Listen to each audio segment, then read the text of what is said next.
on the ground, just feeling the earth underneath us, supporting us. And so you could be barefoot or with your shoes on, whatever you feel is going to connect you the most to your feet or to your paws, as Chloe is demonstrating here. And as you stand, just want to invite you to just go as far forward as you can, leaning back as far as you can, and then just finding a place that you feel like is in your center. And you can shift from right to left and see the pressure on your feet. See if you can feel your toes and your heels, the soles of your feet on the ground. Noticing if it's hard or soft underneath you. If it has any temperature that's discernible.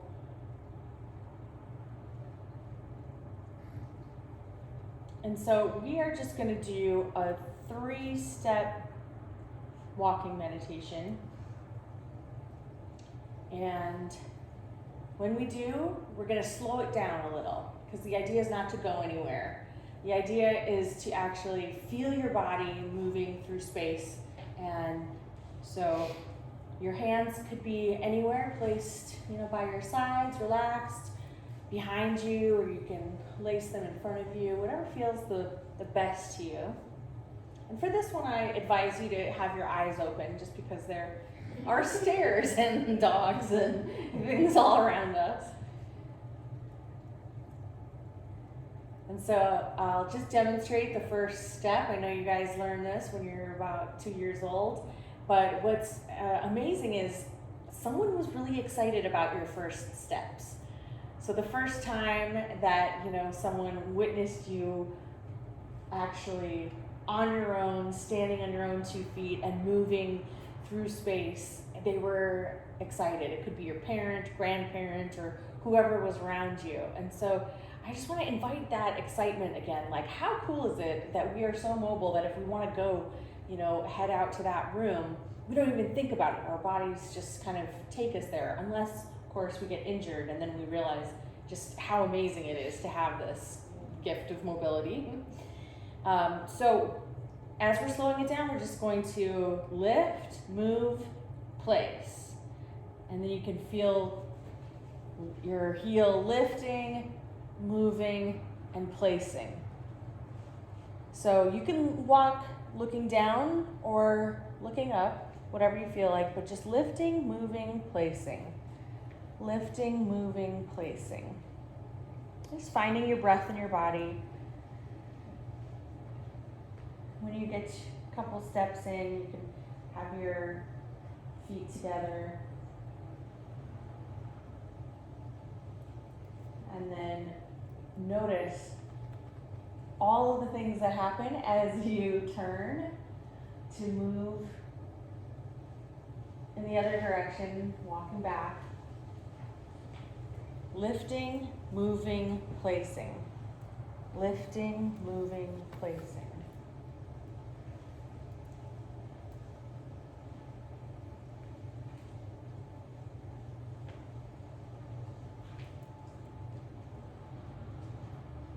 And as you come to the end of your path, again, just taking a moment to shift your weight, feeling your body as you're lifting, moving, placing each time.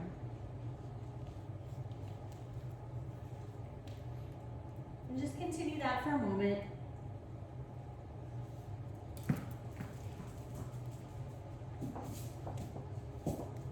So as you're walking, it's natural for your mind to start to wander. And when it does, you can just pause, and even noting inwardly that you're thinking. Just let it go and go back to the level of sensation of the next step. And no matter how long you've been lost in that thought, you can always just arrive right here, bring the presence back.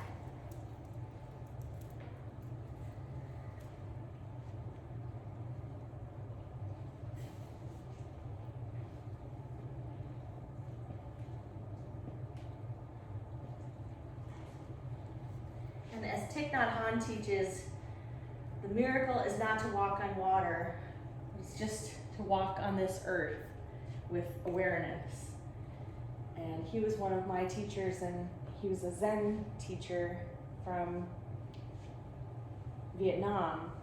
And he would say to kiss the earth with your feet, just thanking the earth. So instead of thinking lifting, moving, placing, you might just want to think, just gratitude with each step. And sometimes he said to imagine that every time you place your foot on the ground, like a flower is blooming underneath you. And it sounds a little flowery, but sometimes I like this idea to just keep your thoughts from spiraling. Keep them on the task at hand or on foot.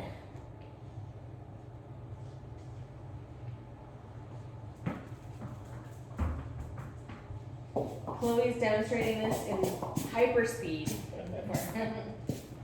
And another way that you could do it is just by well-wishing yourself. You might even put a hand on your heart or on your stomach and just thinking of the things that you hope for yourself. I like to say happy, healthy, free. Just breathing in these well wishes for yourself, happiness, health, freedom.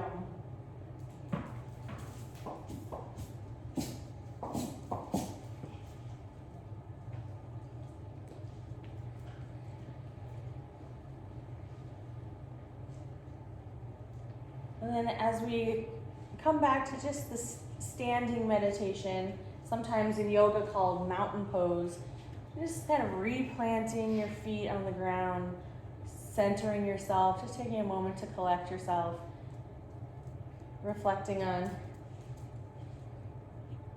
that short little walking meditation. Again, finding your breath. And see if, as you're walking back to your seat right now, you can stay with that mindful movement. So whether you have to go downstairs or kind of reorient yourself in the seat, see if you can just be with that.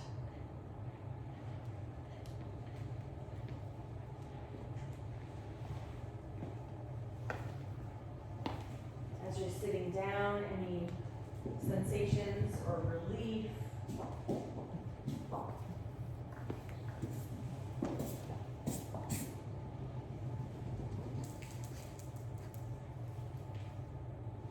I'm sure we're all glad to see Chloe has found her ball again.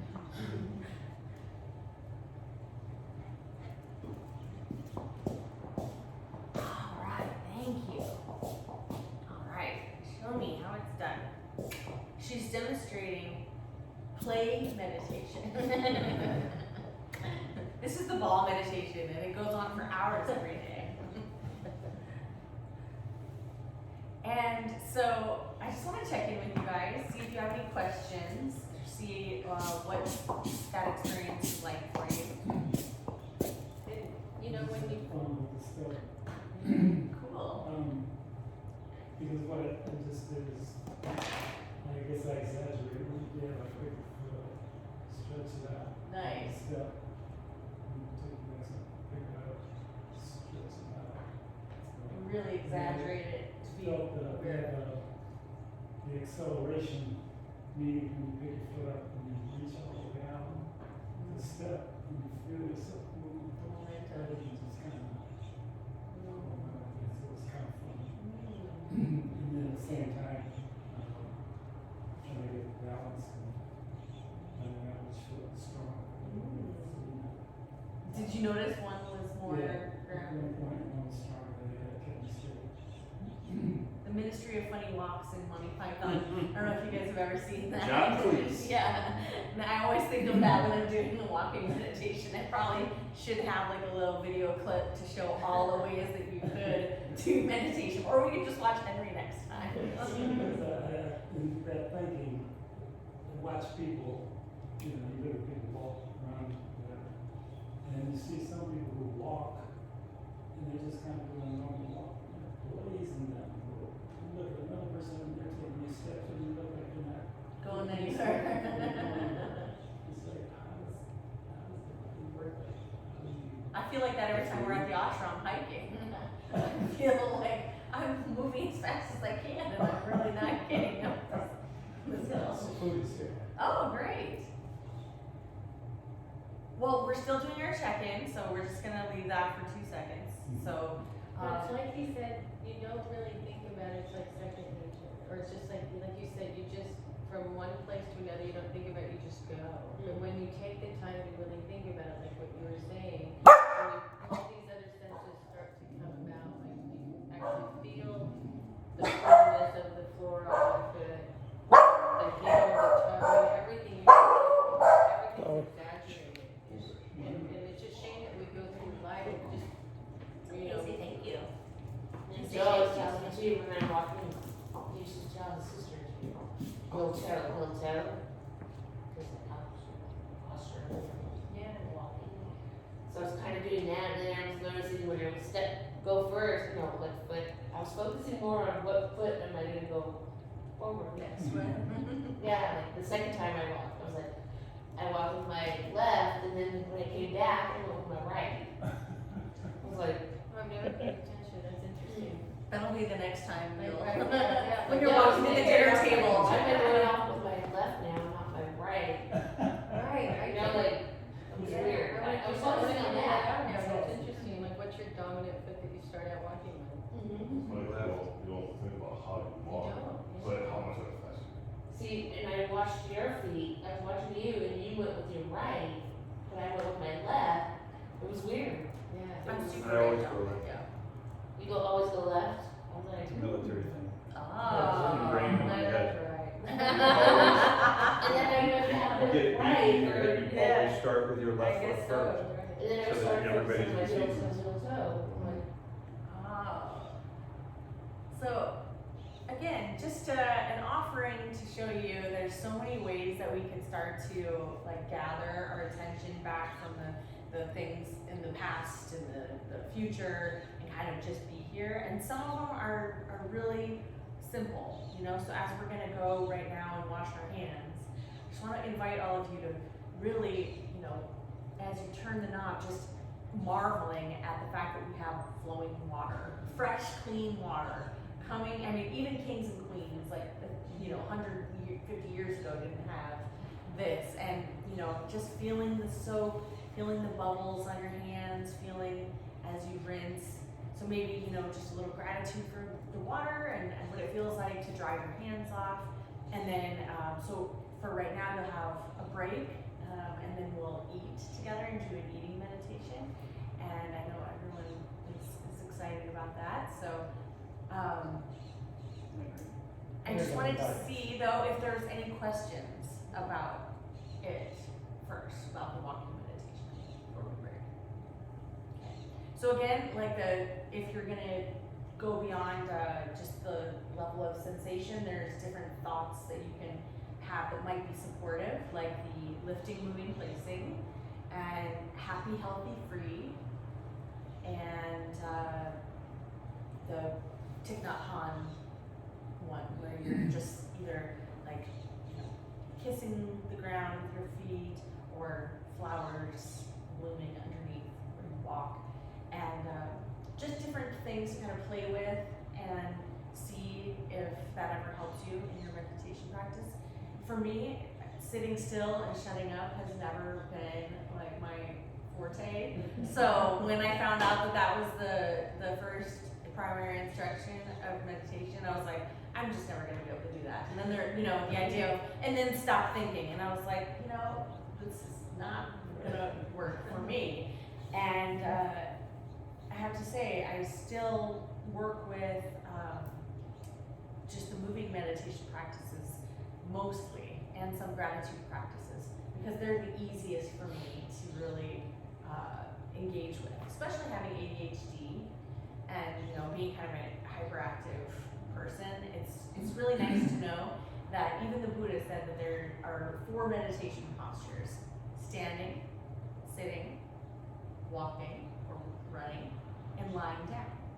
So that pretty much covers what we do in our life. But those are 4 valid postures for meditation, you know, from the Buddha. So he has a lot of trainings in each of those. So even laying down, you can have meditations, and we'll do one of those at some point. We'll maybe go to the gym, you know, like in our last week when we're doing some of our other practices.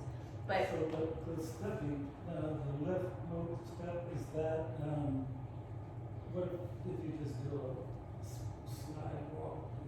Yeah, it's great. You can Should do not do that? whatever works for you, whatever words or whatever kind of way that you get it. It's just to get your mind engaged and present on all of the micro sensations that are happening. Yeah, All because of, I enjoyed the lift, stretch, walk.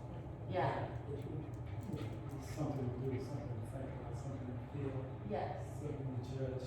Yeah, and what it's also doing, it's gathering, you know, gathering your presence and helping your nervous system kind of, you know, downshift into a different gear. And so, And it was weird too, cause you guys were all here, but you weren't here, yeah, you know what I mean, like. we're all doing our own practice Focusing on together. everybody, just walking, like, it was weird. That, when you're talking about the meditation, I can't remember if it was a psychic or somebody doing meditation who I was talking to, this was years ago. And, we got onto the thing about meditation, sitting there and living in the dark and not hearing or seeing anything. And I was saying this doesn't work real good, I guess, because something. The lady said, yeah, meditation, you can be driving your car, listening to the radio, meditate, and that's meditation. So the meditation, whatever you're doing, kind of same thing you're Yeah. talking about. You can do all these different things, and you're still, that's meditation for you, whatever it might be. Like you're saying. I love that. walking, some And people- you love driving. So a driving meditation is really good for you guys, and you know, at some point we'll develop like a stuntman meditation, because you know, but it's, and you have, because as you know, in that moment, you're not thinking about anything else when you're driving 100 miles an hour or doing anything. You're completely engaged and, you know, in your body and in your mind centered in the moment. Yeah, because you've done things, and after it's over, somebody will come over and go, how'd you do that? And you go, I don't know. Flow state. Yeah, you're. I wasn't thinking about it, I was thinking about it, but I was focusing on what had to be done, and I wasn't thinking about, you know, oh, this is gonna be good, Oh, and all that stuff, it's just. Fire focus on burn. what you're doing, and then after you do it, you go, shit. I flipped the car. Some sort of response. I'll get it when we break. So this is a little break time before, you know, I get some food out here. We're gonna move some of these chairs back and have dinner here together, and Chloe will get her treat. Okay, this girl's gonna go get the food. I'm gonna go back. And so again, when you're going into the kitchen to wash your hands and stuff, see if you can stay at the level of sensation, experience, and just noticing. So even if it's, you know, oh gosh, I'm still thinking about this, just notice that. So no judgment about it, just kind of being aware of what's going on. So, all right, see you in a couple minutes.